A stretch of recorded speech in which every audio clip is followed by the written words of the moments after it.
মিতু কি রান্না করতেছ?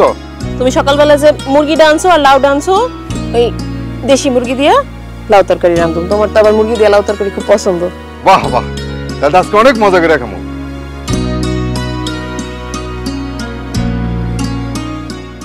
ভাইজান কেমন আছো?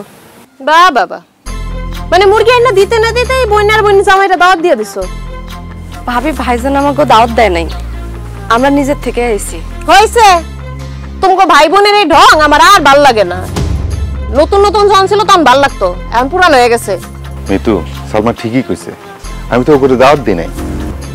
কি রে সালমা, কোনো খবর টবর না দিয়া জামাই লই আইলি যে, কোনো সমস্যা?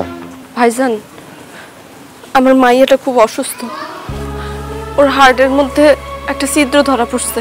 তোর মাইয়া অসুস্থ তো কি হয়েছে? তুই না আনছিস কে? তোর ভাই ডাক্তার? ভাইজান ডাক্তার না, কিন্তু ডাক্তারের কাছে নিলে তো টাকা লাগবে। আপনারা তো আমার অবস্থা জানেন, আমার মাইয়ার হাড়ে একটা ফুটা ধরা পড়ছে, তার অপারেশন করতে প্রায় 3 লাখ টাকা লাগবে। অত টাকা তো আমার কাছে নাই, আমি তো বাবা হিসেবে গরিব। এখন ভাইজান আপনার কাছে আইছি, আপনি যদি এই টাকাটা দিতেন তাহলে আমার খুব উপকার হইতো, খুব সাহায্য হইতো।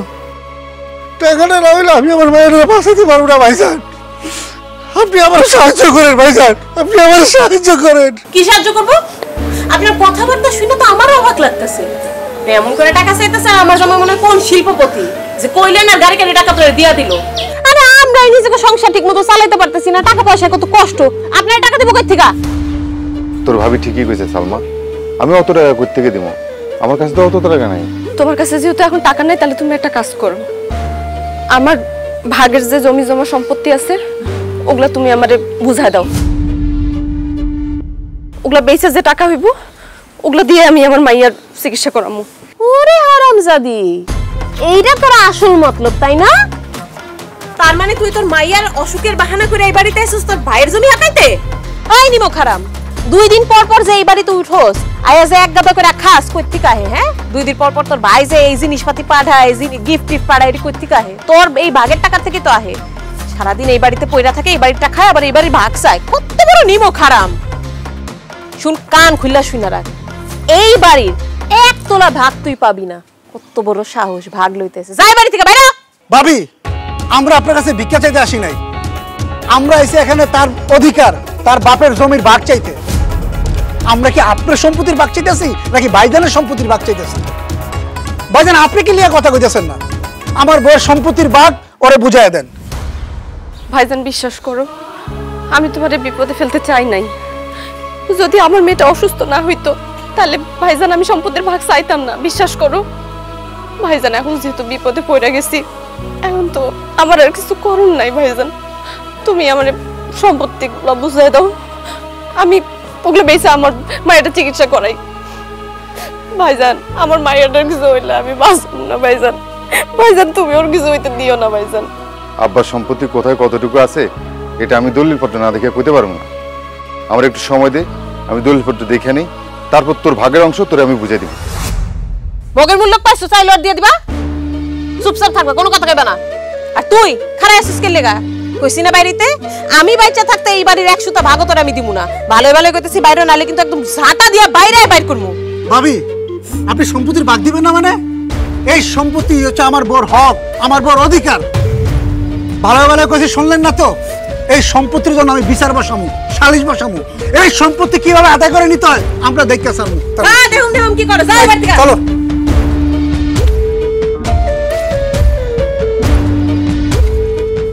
তুমি আমার মুখের উপর একটা কথা কইবা না, আমি দেখালুম।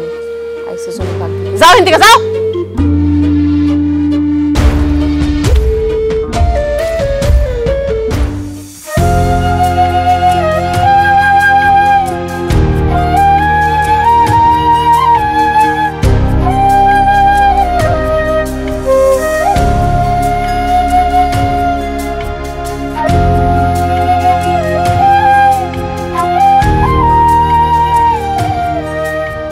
ব্যাপার কত? সে বিকাল থেকে দেখতেছি গম্ভীর ভাবে কি জানি চিন্তা করতেছো। কি বিষয়? কি? সালমা ব্যাপারটা নিয়ে ভাবতেছি। আমার আব্বা মরে যাওয়ার সময় কইছিল আমি যেন আমার বোনকে তার হক থেকে বঞ্চিত না করি। আমি যেন তার খোঁজ খবর নেই, আদর যত্ন করি। মরে যাওয়ার সময় আব্বা যে কথাটা কইছিল, ওই কথাটা না আমার কানে বাজতেছে। আমার মনে হয় কি মিতু, সালমানের তার হক থেকে বঞ্চিত করা আমার ঠিক হইব না। ওরে ডাইকা ও সম্পত্তির ভাগ করে বুঝাই দিই। আজকে এই কথাটা কইছো, আজকে পরে আর কোনোদিন মুখে আনবা না। বোনের ভাগ বুঝাই দিবা মানে কি? হ্যাঁ, এই যে তোমার বোন যখন আসে 15-20 দিন করে থাকে, তুমি রেখা রেখা খাওয়া, আমি কিছু কই? ঈদ আসলে যে কোনো সময় তুমি ছেমাই চিনি থেকে শুরু করে এমন কোন জিনিসটা আছে যে দাও না? কোরবানি ঈদে গরুর অর্ধেকটাই তো উঠায় রাখো বোনের লেগা, সব তো দিয়া দাও। কোনোদিন কিছু কইছি? কোনোদিন তো কিছু কই নাই। তোমার বোনের হক তুমি দাও, ভালো কথা, তো সয় সম্পত্তির ভাগ তো আমি দিতে দিব না। তুমি তো বুঝতেছো না, আজকে আমরা দুজন আছি, ভালো কথা, ভবিষ্যতে আমাকে বাচ্চা কাচ্চা হইব। তোমার বাপ মরার পরে তোমার কতটুকু জমি দিয়ে গেছে, এটার মধ্যে থেকে যদি তুমি তোমার বোনের দিয়ে দাও, তাহলে আমাকে থাকবো কি? আমার পোলাপানের ভবিষ্যতে থাকবো কি? ভবিষ্যতে যদি ঘর বাড়ি কোনো কিছু তুলতে চাই, কই তুলবো কও? বাচ্চা কাচ্চা হইলে কি হইব না হইব এটা হেরা চিন্তা করবো, তাছাড়া সেটা ভবিষ্যতের বিষয়।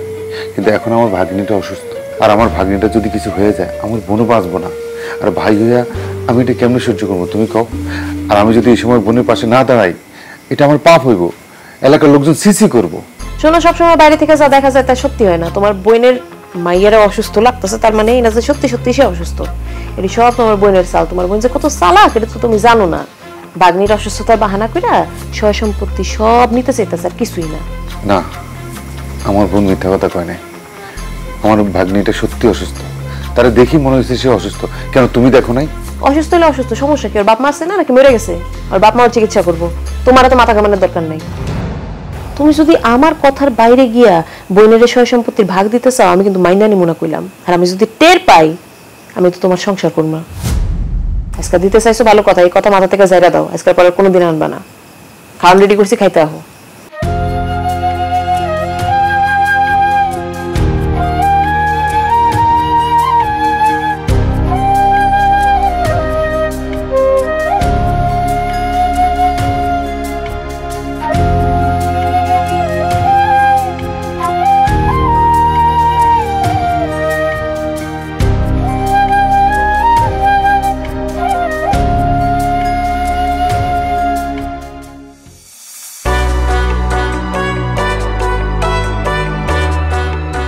শাহিন, তুমি একটা শিক্ষিত পোলা, তোমারে খুব ভালো মনে করতাম, কিন্তু তুমি অশিক্ষিতের মতো এই কাজটা কেমনে তোমার বোনের সাথে করতে পারলা?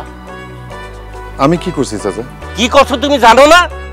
এই তোমার বাবার যে সম্পত্তি আছে, তোমরা দুই ভাই বোন, দুইজনেই তো ভাগ পাইবা নাকি? তুমি নাকি তোমার বোনরে তোমার বাবার সম্পত্তির ভাগ দিবা না? তুমি কি মনে করছো দেশে আইন কানুন নাই, বিচার নাই?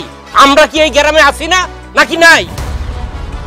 তোমার বোনের বাচ্চাটা খুবই অসুস্থ, হাসপাতাল ভর্তি করে রাখছে, টাকার খুব দরকার, এক্ষুনি টাকা লাগবে। তুমি যত তাড়াতাড়ি সম্ভব তোমার বোনের বাঘটা বুঝাই দাও। চাচা, এই তুমি থামো। চাচা কি কইবেন কোন তো? আমারে কোন। এই সয় সম্পত্তি লয়ে আমার জামাই লগে কথা কোনের কোনো দরকার নেই, আমারে কোন।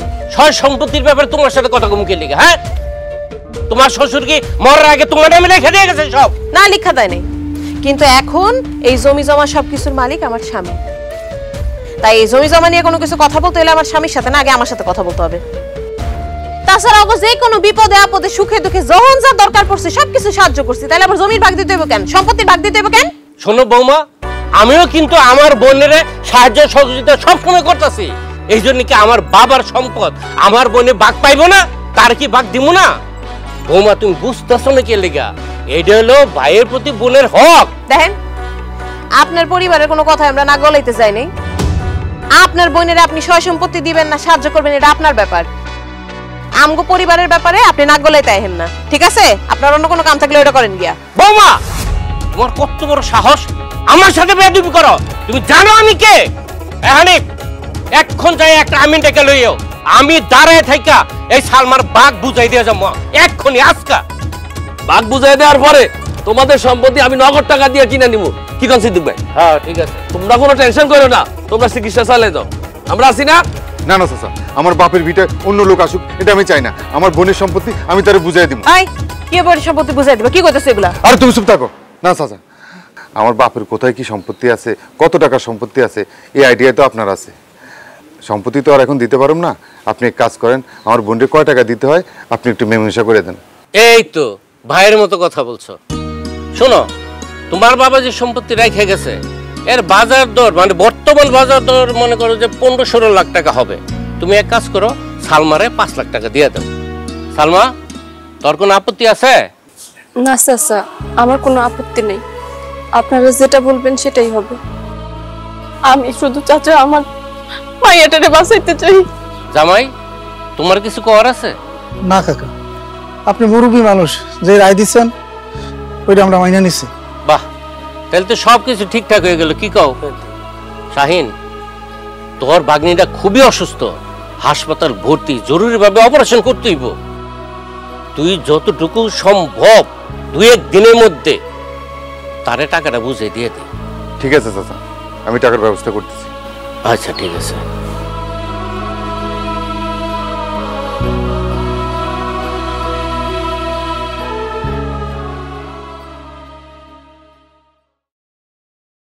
ভাইজান আমগরে খবর দিছো কেন? ঢঙের ঠেলায় বাসে না। খবর দিছ কেন বুঝো না? বাপের বাড়ি জমি বেচা তো টাকা নেওয়ার লেগে অস্থির হয়ে গেছস, বাড়িতে ভাইয়ের বিরুদ্ধে সালিশ বসাইছস, এই বাড়ির ভিতরে বাইরের মানুষ আনতে চাইছস। তোর ভাই টাকা জোগাড় করে আনছে, এগুলো নিয়ে আমাকে উদ্ধার কর, যা বাইরে। আহা, তুমি আমার বোনটার সাথে সবসময় এভাবে কথা বলো কেন? চুপ করো। আমারে কথা বলতে দাও। সালমা, তুই তো হিসেবে 5 লাখ টাকা পাস, ভাই তো পুরো টাকাটা জোগাড় করতে পারি নাই। অনেক কষ্টে ধার দেনা কইরা এই 4 লাখ টাকা জোগাড় করছি, এই টাকাটা রাখ। ভাই যদি পারি তোর 1 লাখ টাকা শোধ করে দেব, আর যদি দিতে না পারি ভাইয়ের উপরে কোনো দাবি রাখিস না। কি এর 1 লাখ টাকা শোধ করবা? হ্যাঁ, আবার শোধ করার কি আছে? 4 লাখ টাকা দিছে হয় নাই? আমাকে পথে বসে তুই টাকাগুলো হাতে করে নিয়ে যেতেছস না বান্ডেল ধরে। চিন্তা করিস না, তুই আর তোর জামাইও পথে বসবি, কথাটা মনে রাখিস। ভাবি, তুমি এখন যাই কও, যাই বইলে আমার অপমান করো না কেন, এখন আমার কিছু করণের নাই ভাবি। এই টাকাটা ভাবি আমার খুব দরকার ভাবি, আমার বাচ্চাটার চিকিৎসার লাগে আমার খুব দরকার। বিশ্বাস করো ভাবি, আমার যদি মাইয়াটা যদি চিকিৎসার জন্য না লাগতো আমি কোনোদিন নিতাম না ভাইজান। আমি তোমার কোনোদিন এত বড় বিপদের মধ্যে ফেলতাম না ভাইজান। তুমি আমার যা দিছো এই টাকাই আমার শুকরিয়া ভাইজান। তোমার আর টাকা দেওয়া লাগবে না ভাইজান, এটা দিয়ে আমার মায়ের চিকিৎসা হয়ে যাব। ভাইজান, আপনি কোনো দাবি দেওয়া রাখেন না। আসলে সালমা এই টাকার ভাগ, সম্পত্তির ভাগ নিতে নেই, আমি ওরে পাঠাইছি। কি করবো কম, আমি তো আর্থিকভাবে অক্ষম, আমি তো পারতেছি না আমি আমার মেয়ের চিকিৎসা করিতে। আপনার দুইজনে আমার লিগে দোয়া করেন, আমার অবস্থা যদি একটু ভালো হয় এই টাকা আমি আপনার ফেরত দিয়ে দিব। এটা তুমি কি কইতেছ হানি? আমার বাপের সম্পত্তির ভাগ আমার বোন পাবো, এটা তো তার হক। আমি তো এমনি তারা 1 লাখ টাকা কম দিচ্ছি, তুমি কখনো এই টাকা শোধ করার চিন্তাই করো না। তাতে এই টাকাটা নিয়ে হাসপাতালে যাও, আমার ভাগ্নিটা চিকিৎসা করো, ওরে সুস্থ করো। ভাইজান, আমার মায়ের লেগে দোয়া করো, আল্লাহ যেন পুরো তাড়াতাড়ি সুস্থ করে দেয়, ও যেন ভালো হয়ে যায় ভাইজান। ঠিক আছে, যা তাড়াতাড়ি চিকিৎসা করা, আমি এসে দেখে যাবো না। যা যাই ভাইজান, আসসালামু আলাইকুম। চলো।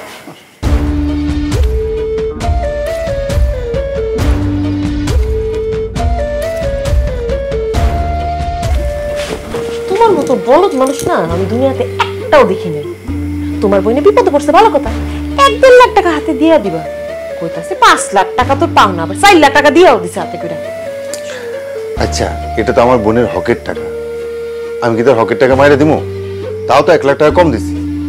1 লাখ টাকা কম দিছি, সাইডটা বান্ডেল লয়ে গেল হাতে করে 4 লাখ টাকার। এই যে টাকাটি নিছে না, লেগে তো মাসুল দিতে হইব, অনেক বড় মাসুল দিতে হইব তোমার বোনের। আচ্ছা বাদ দাও তো। শোনো, আমি তো কইতে ভুলে গেছিলাম, ভাইজান ফোন দিছিল, কইছে কালকে সকালে যেন তোমার লিয়া জরুরি হইব, বাড়িতে যাই, কি যেন আলাপ আছে কইলো। আমার ভাইজানের জরুরি আলাপ? হ্যাঁ।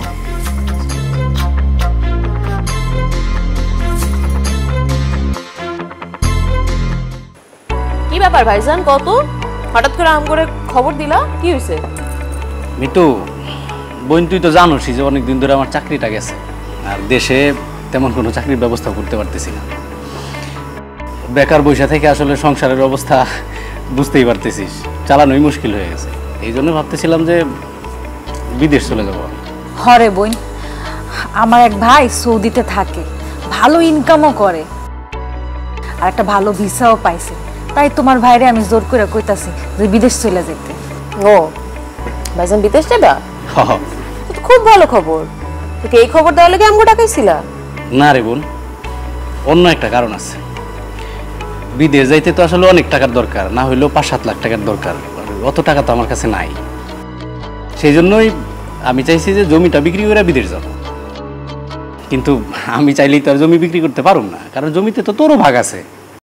এই জন্য তোর একটু আগে থেকে জানাই রাখলাম, আমার জমিটা বিক্রি হইলে তুই রেজিস্ট্রি অফিসে আইসা একটা সাইন দিয়ে যাস, কারণ তোর সই ছাড়া তো রেজিস্ট্রি হবে না, আর আমি জমিটা বিক্রি করতে পারুম না।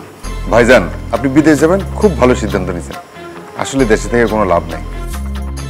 আর জমি বেচার ব্যাপারে যেদিন রেজিস্ট্রি করতে হইব আপনি আমার জানান, আমি মিত্র নিয়ে রেজিস্ট্রি অফিসে আসবো, ও সই দিয়ে দিব, কোনো সমস্যা নেই। তোমার সমস্যা না থাকতে পারে, আমার তো আছে। ভাইজান, আব্বা মারা যাবার পরে এই সয় সম্পত্তির মালিক তুমি আর আমি। তুমি বিদেশ যাওয়ার লাগে তোমার ভাগের সম্পত্তিটুকু বিক্রি করবা, তাতে আমার কোনো আপত্তি নাই। কিন্তু তোমার সয় সম্পত্তি বিক্রি করার আগে আমার যে ভাগটুকু আছে এটা আমার বুঝাই দিতে হবে। এটা তুমি কি বলে মিতু? তুমি তো ওর ভাইয়ের কাছ থেকে সম্পত্তি ভাগ নিবা, তাহলে আমার বোন। চুপ থাকো। আমরা ভাই বোন কথা কইতেছি না, এনে কথা কইতেছো কেন? আমারটা আমি বুঝে লব। কি কইলাম ভাইজান, বুঝতে পারছো? তুমি জমি বিক্রি করার আগে আমার ভাগটুকু আমার বুঝাই দিও। বোন রে, তুই তোর বাপের সম্পত্তি পাবি, ঠিক আছে। তোর ভাই বিদেশ গিয়ে 3-4 বছর থাইকা আসুক, তারপর তোর ভাই বিদেশ থেকে ফিরত আইলে তুই যে পরিমাণ জমি পাবি সেই পরিমাণ তোর টাকা দিয়ে দিবি। ভাবি, এইসব কথা না এখন মানায় না। মানে এখনকার যুগে মানুষের জীবন কখন থাকে থাকে না কইতে পারি না। তো ধরো বাইরের যদি বিদেশ যাওয়ার পরে কিছু হয়ে যেতে, এই জমির ভাগ আমি কার থেকে নিব? তাছাড়া আমারও তো একটা সংসার আছে, তাই না? আমি তো এতদিন অপেক্ষা করতে পারুম না।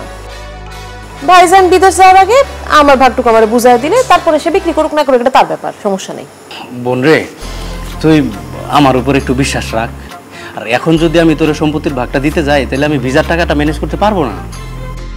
আমি বিদেশ যাইয়া 2-3 বছরের মধ্যে তোর সম্পত্তির ভাগ, টাকা পয়সা আমি সব কিছু তোরা একদম ঠিকঠাক বুঝাই দেবো। আমারে মাফ করো ভাইজান, তোমারটা তুমি বুঝতেছো, আমারটা তো আমার বুঝন লাগবে, তাই না? তুমি আমারে আমার ভাগটুকু না বুঝে দেওয়া পর্যন্ত তুমি জমি বিক্রি করতে পারবা না। এই তোরা আপন ভাই না, আপন মায়ের বেটে ভাই না, তুমি এভাবে কথা বলতেছো কেন? ভাইজান জমি বিক্রি করে বিদেশ যাইতে চাইতেছে, তারে বিদেশ যাইতে দাও, জমি বিক্রিটা করতে দাও। ভাইজান যদি বিদেশ থেকে আসে, তুমি শুধু জমির ভাগ কেন, আরো অনেক কিছু পাইবা, বুঝতেছো না কেন? আমার অনেক কিছুর দরকার নেই তো। আমার যেটা প্রাপ্য, যেটা আমার অধিকার, আমার বাপের সম্পত্তির যে ভাগটুকু আমার অধিকার আছে, ওইটুকু পাইলেই হইলো। তুই আমার উপরে ভরসা রাখ, আমার উপরে বিশ্বাস রাখ। আমি তোর একটা টাকাও মেরে খাবো না। তোর যেই সম্পত্তির ভাগ আছে আমি তোর একদম ঠিকঠাক বুঝাই দেবো। খালি আমার 2-3টা বছর সময় দরকার, আমার একটু সোজা হয়ে দাঁড়াইতে দে। বোন রে, মাত্র 2টা বছর সময় দে। 2টা বছর সময় দিলে তোর ভাই কিছু না কিছু করতে পারবো, আমরা একটু মাথা তুলে দাঁড়াইতে পারবো। আমি তোমার সময় দিতে পারুম না ভাইজান। তুমি তোমার ভাগের জমি বিক্রি করবা, কোনো সমস্যা নেই, কইরো। আমার ভাগেরটুকু আমার বুঝাই দিয়া তারপরে তোমার বিক্রি করতে হইব। এর আগে যদি তুমি তোমার সম্পত্তি আমার ভাগ না বুঝাই দিয়া বিক্রি করতে চাও, আমি কিন্তু দুজনের নামে কেস করে দেব। এখন তোমাকে 7 দিন সময় দিলাম, চিন্তা ভাবনা করো, ব্যবস্থা করো, কইরা 7 দিন পর আমার জানাই দিও, ঠিক আছে? চলো ওঠো।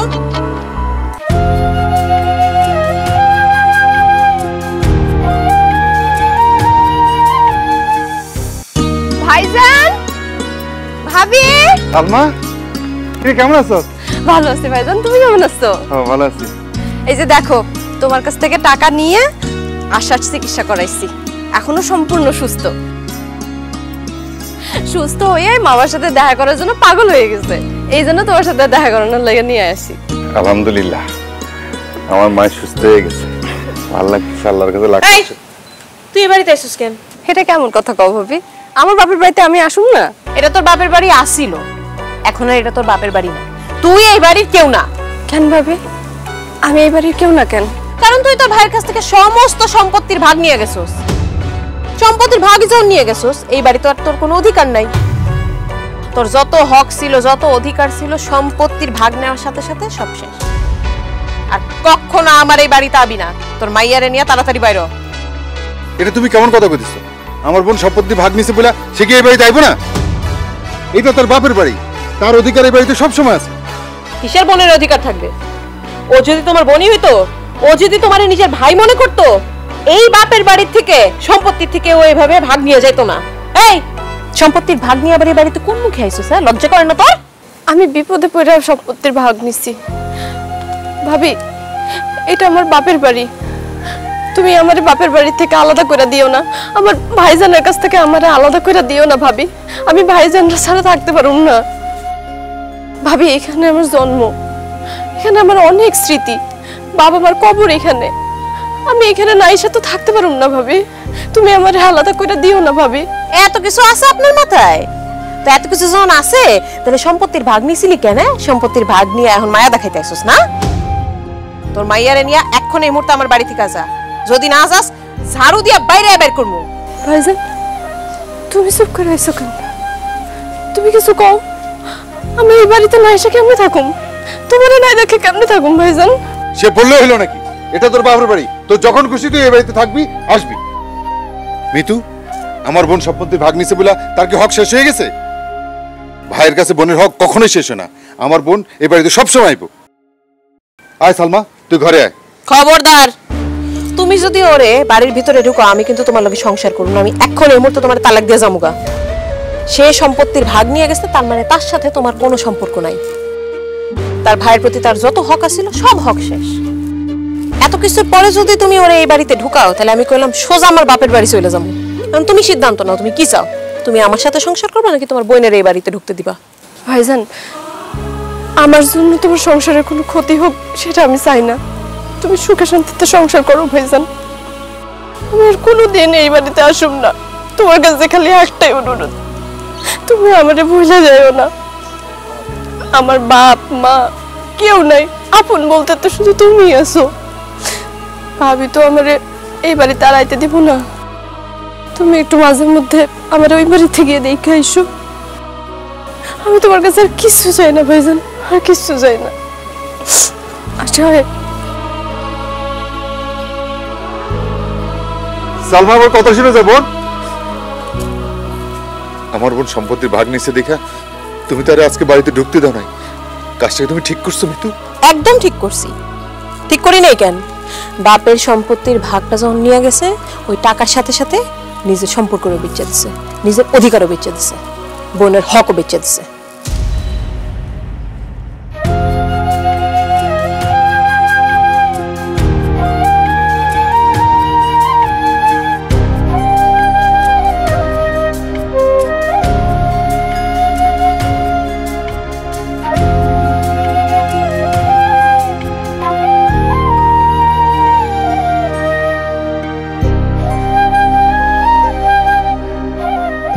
আরে ভাইজান, ভাবি, আসেন আসেন, ভিতরে আসেন।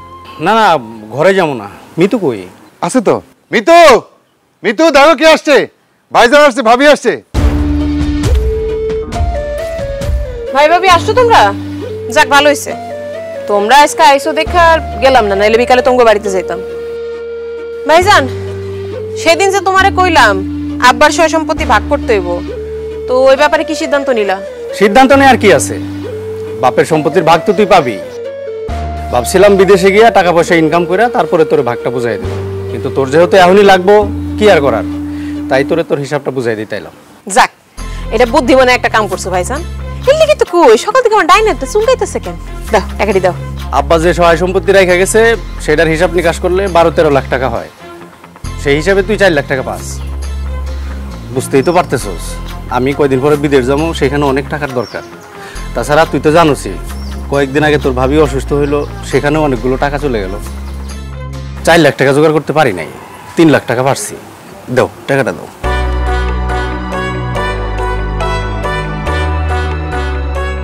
বোন, 4 লাখ টাকার মধ্যে এখানে 3 লাখ টাকা আছে, এটা রাখ। আর 1 লাখ টাকা তুই আমার মাফ করে দেবেন। ভাইজান, আপনি বড় ভাই, আপনি মাপ চাইবেন কেন? আপনি খুশি হয়ে যা দিছেন তাতে আমরা খুশি। আমার আর কোনো দাবি দেওয়া নাই। তুমি চুপ করো। দাবি দেওয়া নেই কইতে আছে, আমার আছে। শোনো ভাইজান, তুমি নিজের মুখে কইলা 4 লাখ টাকা, কারণ আমি যদি জমি মাপতে যাই দেখা যাবে আমি 5-6 লাখ টাকার বেশি পাবো। তুমি বড় ভাই, তুমি কইছো 4 লাখ টাকা, ভালো কথা। 4 লাখ টাকা তো পুরোটা দিতে হইব, আমি তো 1 টাকাও কম নিব না। এটা তোমার কেমন বই? 1 লাখ টাকা কম নিতে চাইতাছে না? শোন, তোর 1 লাখ টাকা কম নেওয়া লাগবে না। আমার জামাই যখন বিদেশ দেবো, বিদেশ দেওয়া যখন টাকা পাঠাইবো, তখন আমি নিজেই তোর 1 লাখ টাকা দিয়ে যাবো। ভাবি, এইসব কথা না আমি খুব ভালো বুঝি। ভাই একবার বিদেশ গেলে গা, এই 1 লাখ টাকা তো দূরের কথা, তোমার খোঁজ খবরই পামু না। সয় সম্পত্তি তো পরের জিনিস। বাকির নাম ফাঁকি, বুঝছো? ওই যে 1 লাখ টাকা বাকি আছে, ওটা পুরোটা আমার এখনই দিতে হইব। তা নইলে ভাইজান কইলাম, বাপের সয় সম্পত্তি কিন্তু কিছু বিক্রি করতে পারবা না। মিতু, সে তোমার আপন ভাই, তোমার রক্ত। ভাইজান যা দিছে তাতে আমাদের সন্তুষ্ট থাকা উচিত। তুমি কিন্তু বেশি বাড়াবাড়ি করতেছো। এটা আমাগো ভাই বোনের ব্যাপার, এর মধ্যে তুমি কোনো কথা কইবা না। কি হলো ভাইজান, খারাপ আছো কেন? দাও বাকি 1 লাখ টাকা দাও। বোন রে, এত প্রেশার এখন দিস না। আমি তো তোরে কইলামই, অনেক কষ্ট করে এই টাকাটা জোগাড় করছি। এখন আমার আর প্রেশার দিস না, আমি আর টাকা জোগাড় করতে পারবো না। তুমি কইতেছো তোমার কাছে টাকা নাই, এদিকে আমি দেখতেছি তোমার বউয়ের গা ভর্তি গয়না। টাকা যেহেতু নাই, নগদ সমস্যা নাই তো, বাবির গায়ের গয়না করে খুলে দাও, তাইলে তো হয়। সি সি সি মিতু, তুই এত খারাপ? সামান্য 1 লাখ টাকার লেগে তুই আমার গায়ের গয়নাগাটি খুলে নিবি? আমি এই গয়নাগাটি দিতে পারবো না। ঠিক আছে, দিও না, ভালো কথা। আমিও তাহলে তোমাকে সয় সম্পত্তি বিক্রি করতে দিব না আমার বাপের। আমি সুন্দর মতো কেস করে দেবো, তখন কি করবা? না না, তুই মামলার কথা কইস না। তুই বোন হয়ে যদি ভাইয়ের নামে মামলা করস, তাহলে এলাকার মানুষের সিসি করবো, আব্বার মানিজ্জত কিছু থাকবো না। দাও, গয়নাগুলো খুলে দাও। না না, আমি এই গয়না দিতে পারবো না। তুমি ভালো করেই জানো, আমার বাপ মা বিয়ার সময় আমার এই গয়না দিছে। এগুলো আমার অনেক শখের গয়না, আমি এগুলো দিতে পারবো না। বউ, আমি তোমারে কই, আমি বিদেশে গিয়ে টাকা পয়সা ইনকাম করে আমি তোমার এর চেয়ে সুন্দর সুন্দর গয়না কিনে দেবো। কিন্তু এখন তুমি আমার এই অপমানের হাত থেকে বাঁচাও প্লিজ। তুমি গয়নাগুলো খুলে দাও।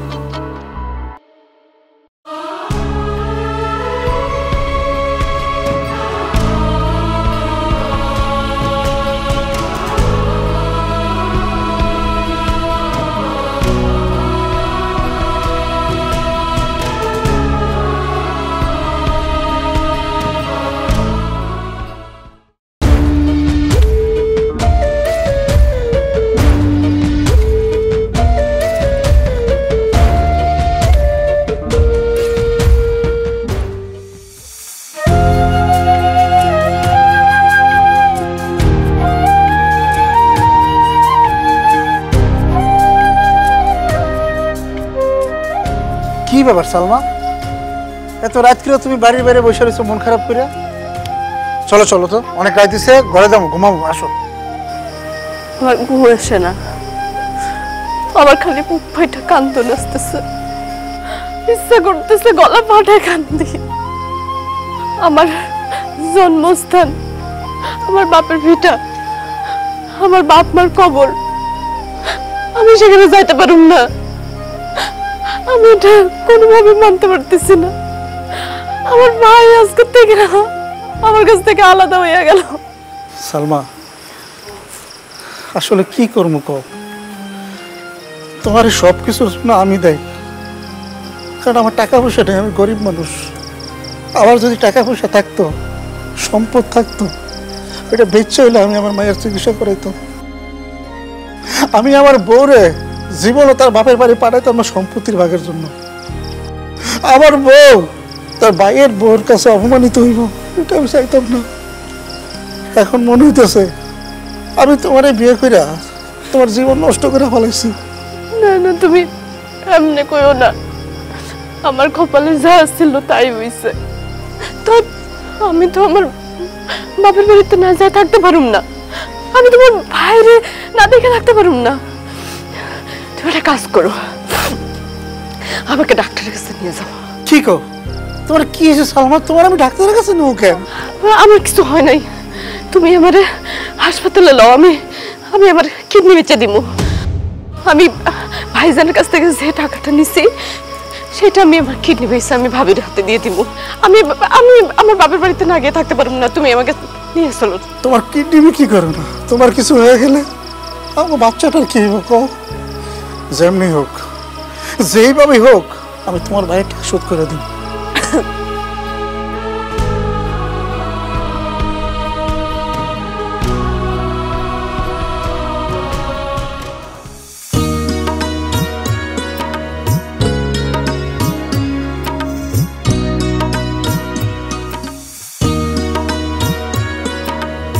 ভাবি কেমন আছো? ভালো আছি। তুই কে? তোর তো চিনতে পারতাছি না। কি কও ভাবি, তোমার কি স্মৃতিশক্তি নষ্ট হয়ে গেছে? তুমি আমারে চিনতে পারতেছো না? না, তোরে চিনতে পারতাছি না। তুই কে? পরিচয় দে। এই কি এর পরিচয় দিন? বুঝতে পারছি, অনেকদিন পরে এসেছি তো, মজা করতেছো না? তুই কি আমার বেআইন লাগোস যে আমি তোর লাগে মস্করা করতাছি? আমি সত্যিই তোরে চিনতে পারতাছি না। তুই কে? পরিচয় দে। ভাবি, আমার তো মনে হইতেছে আপনি সত্যি সত্যি মজা করতেছেন। এটা আলমগীর ভাইয়ের বোন, আপনার ননদ। ও আচ্ছা, আলমগীরের বোন। আমি তো চিনতে পারতাছি না। আলমগীরের ডাক দেই, দেখি সে চিনতে পারে কিনা। কই গো, এদিকে আসো তো। কি ব্যাপার, টাকাটাকি করতেছো কেন? হ্যাঁ নাকি কইতাছে হ্যাঁ তোমার বোন। দেখো তুই, তুমি চিনতে পারো কিনা? আমি তো চিনতে পারতাছি না। না তো, আমিও তো চিনতে পারতেছি না। এই কে তুই?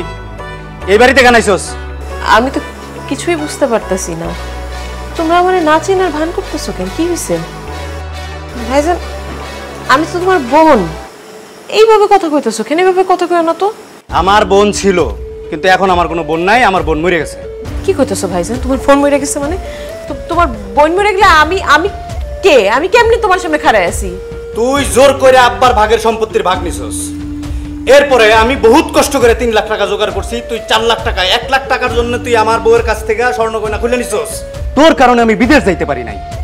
আমি বেকার বাড়িতে বসে রইছি। আমি আমার সংসারের ঠিক মতো দেখভাল করতে পারি না। এত কিছুর পরেও তুই কি করে ভাবলি যে তোর বোন হিসাবে আমি পরিচয় দিব? ভাইজান, তুমি এগুলো কি কইতেছো? আমার বাপের সয় সম্পত্তিতে আমার হক আছে। আমি আমার হক আদায় করছি, আমার অধিকার। এজন্য তুমি আর ভাবি মিলে আমার বাড়ি থেকে বের করে দিবা? আমার জামাইয়ের সামনে আমার এভাবে অপমান করবা? অবশ্যই তোর এই বাড়ি থেকে বাইক করে দেব। তুই তোর বাপের সম্পত্তির ভাগ নিয়ে গেছিস। তোর এই বাড়িতে কোনো অধিকার নাই, তোর এই বাড়িতে কোনো হক নাই। খবরদার, তুই তোর জামাই নিয়ে এই বাড়িতে আর কোনোদিনও আসবি না। যা বাইরে যা। ভাবি, সম্পত্তির ভাগ নিলে আপনার ননদ নিছে, আমি তো নেই নাই। আপনি আমাকে কেন অপমান করতেছেন বলেন তো? অপমানে দেখছেন কি? আপনি আপনার বড়ি নিয়ে এক্ষুনি বাইরে যান, না হলে ঘাট ধরে দুজনের বাইক করে দেব। শুনছো তোমার ভাবি কি কইছে? সে নাকি আমার ঘাড় ধাক্কা দিয়ে বাড়ি করে দিব। এত অপমানে বড় এখানে দাঁড়ায় থাকবা? কইলেই হলো ঘাট ধাক্কা দিয়ে বাইর করে দিব? দেহি বাইর করো তো ঘাট ধাক্কা দিয়া। হাত করে মোড়ায় ভাঙ্গালাম না। এটা আমার বাপের বাড়ি, এনে আমার হক আছে, অধিকার আছে। আমি মরার আগ পর্যন্ত এই বাড়িতে আমু থাকুম খামু, দেখি কি করতে পারো। সব কিছুর নাটের গুরু তুমি। তুমি আমার ভাইয়ের এই সমস্ত কুপরামর্শ দিয়ে আমার ভাইয়ের মাথাটা খাইছো, তাই না? যত সব ফালতু কথা কইছো। একেবারে ফালতু কথা কইবা না, কইলে কিন্তু তোমার ঘাট ধাক্কা দিয়ে বাড়ি থেকে বাইর করে দিয়ে আমার ভাইয়ের আরেকটা বিয়া করাই দিব। কি তোর এত বড় সাহস? একে তো জোর করে সম্পত্তির ভাগ নিছিস, তার উপরে আমার জামাইরা আমার কাছ থেকে কাইরে নিতে চাস? আমার সংসারে সতী নেই না, আমার সংসার ধরে সারকার করতে চাস? এই, তুমি কি কিছু কইবা নাকি দেখো তোমার বোনকে আমি কি করি? এক সময় তো আমার বোন আছিল, আর সে আমার বোন জামাই। আমি তো তাকে কিছু কইতে পারি না। তোমার যা ইচ্ছা তুমি করো, যেমনি পারো বাড়ি থেকে বের করে দাও। এই, বাইরে।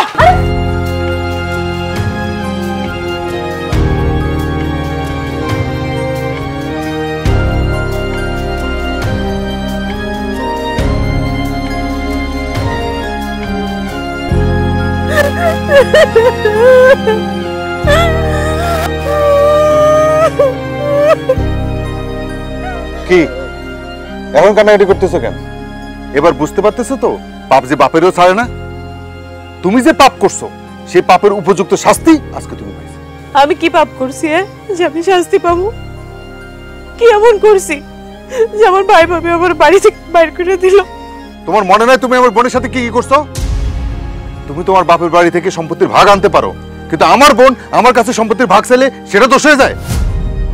তুমি আমার বোনের সাথে যা তা আচরণ করছো, তার সম্পত্তির ভাগ নিয়ে যাওয়ার পর তুমি তার এই বাড়িতে ঢুকতে দাও নাই। তুমি আমাকে আমার বোনের কাছ থেকে আলাদা করছো, আমার ভাগ নিয়ে রেখে পর্যন্ত আদর করতে দাও নাই। আমার বাপ মায়ের কবর এখানে, তুমি আমার বোনটাকে তার কবর পর্যন্ত দেখতে দাও নাই। তুমি জানো আমার বোনটা কত কষ্ট পাইছে? কিন্তু নিয়তির খেলা দেখো, তুমি আমার বোনের সাথে যা যা করছো ঠিক তোমার ক্ষেত্রে তাই ঘটছে। নিজের বাপের বাড়িতে তোমার ভাই ভাবি আজকে তোমাকে ঢুকতে দেয় নাই, কেমন লাগতেছে এখন?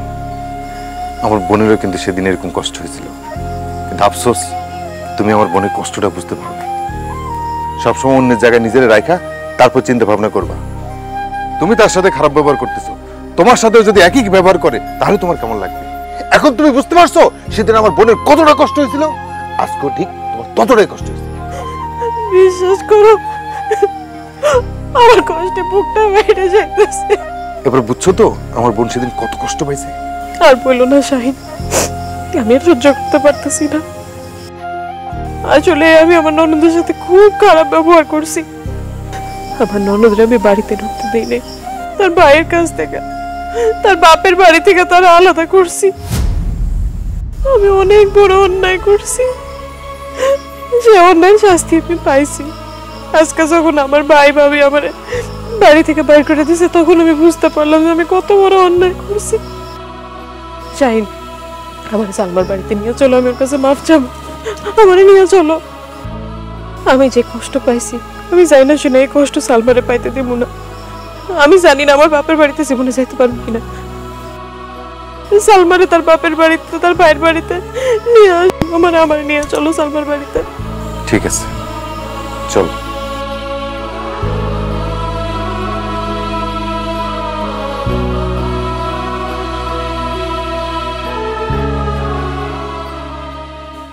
ভাইজান, ভাবি, তুমি আমার বাড়িতে আইছো, আমার যে কি খুশি লাগতেছে।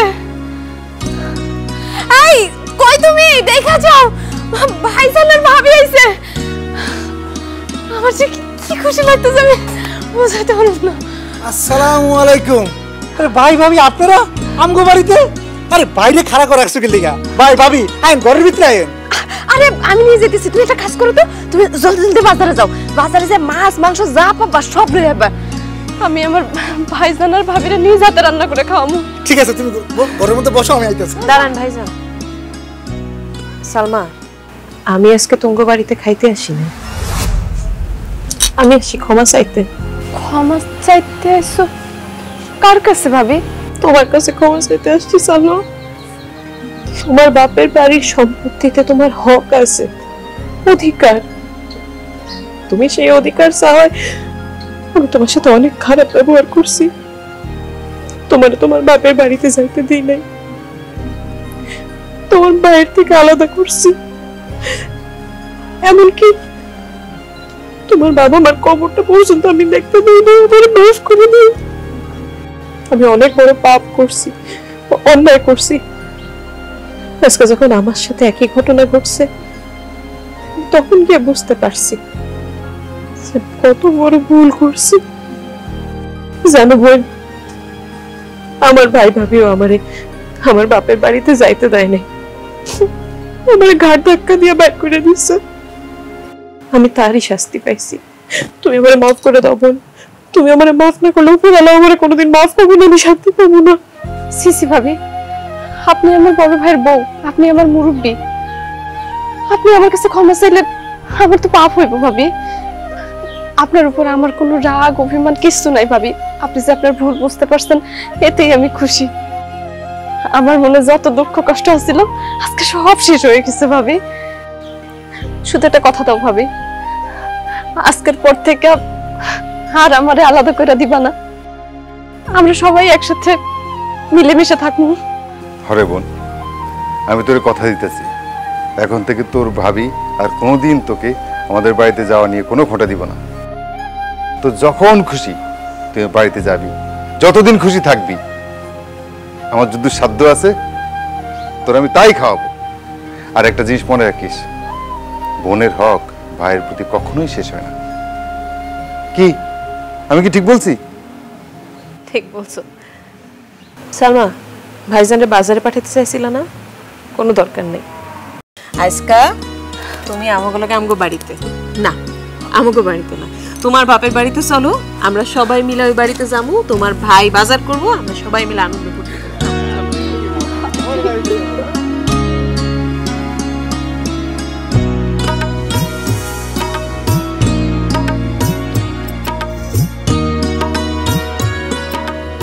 সালমা, এই লো তোমার আর তোমার জামাই যা যা পছন্দ সব রান্না করছি, শুরু করো। ভাবি কষ্ট করে এত কিছু রাঁধতে গেছেন কি লিগা? এখন আমরা এত পদের খাবার কেমনে খাবো কোন তো? কষ্টের কি আছে? আর এতগুলো পদ খাবেন কেমনে, মানে কেমন কথা? জোয়ান মানুষ এখন খাবেন না তো কখন খাবেন? এখনই খাওয়ানোর সময়। আস্তে আস্তে খাইবেন, ধৈর্য নিয়ে খাইবেন, সময় আছে। তাহলে দেন বিসমিল্লাহ বলে শুরু করি। হ্যাঁ আস্তে আস্তে। ভাইজান আপনার আবার কি হলো? আমার ভাগ্নি কই? আশা কই? আশায় ডাক দাও, আশা খাইবো না? আরে ভাইজান কি যে কও, ও কি এত রাত পর্যন্ত জায়গা থাকে? আমি সেই কখন খাওয়াই দিয়েছি, ও ঘুমায়ও গেছে। আচ্ছা ঠিক আছে, এবার শুরু করো। আমার ভাগ্নি যেহেতু খাইছে আর কোনো সমস্যা নাই, দাও শুরু করো। কিরে মিতু, তোরা নিজেরাই খাবি, ভাই ভাবির কথা ভুলে গেলি, দাওয়াত দিলি না যে? তোমাকে কি দাওয়াত দেবো ভাইজান? তোমরা তো নিজেরাই আমার লোকের কোনো সম্পর্ক রাখো নাই। আমার বাপের ভিটা বাড়ির ভাগ আমি নিছি বইলা তোমরা দুইজনে মিলে আমার জামাইয়ের সামনে আমার অপমান করছো, আমার জামাই সহ আমার বাড়ির থেকে বাইর করে দিছো। তুমি খুব কষ্ট পাইছি ভাইজান, বিশ্বাস করো। ওই দিনের কষ্টের কথা আমি জীবনও ভুলুম না। অবশ্য আমিও পাপ করছিলাম, সে পাপের শাস্তিও আমি পাইছি। তাই তোমার আমার কোনো রাগ নাই। তোমরা আইসো খুব ভালো হয়েছে ভাইজান। তুমি যে আমার 3 লাখ টাকা দিচ্ছিলা, ওই 3 লাখ টাকার ভাবির যে গয়নাগুলো আমি রেখে দিচ্ছিলাম, ওগুলো সবাই তোমাকে ফেরত দিয়ে দিন। আমি বুঝছি টাকা পয়সার থেকে রক্তের সম্পর্ক, ভাই বোনের সম্পর্ক অনেক বড়। আমার টাকা পয়সা সয় সম্পত্তি কিচ্ছু লাগবো না। আমার ভাই ভাবির আদর পাইলে, দোয়া পাইলে তোমরা আমার মাফ করে দিও। আরে আমার কাছে তোর মাফ চাইতে দেবো না, আমরা এমনি তোরে মাফ করে দিছি। আর তাছাড়া আমরা তো তোর উপর রাগই করি নাই। কি দুলা ভাই, বুদ্ধি মনে হয় কাজে লেগে গেছে। কি বুদ্ধি ভাবি? তোমার ভাই ভাবি তোমার ইচ্ছে করে খারাপ ব্যবহার করে নাই, তোমার ঘর থেকে বেরও করে দিতে চাই না।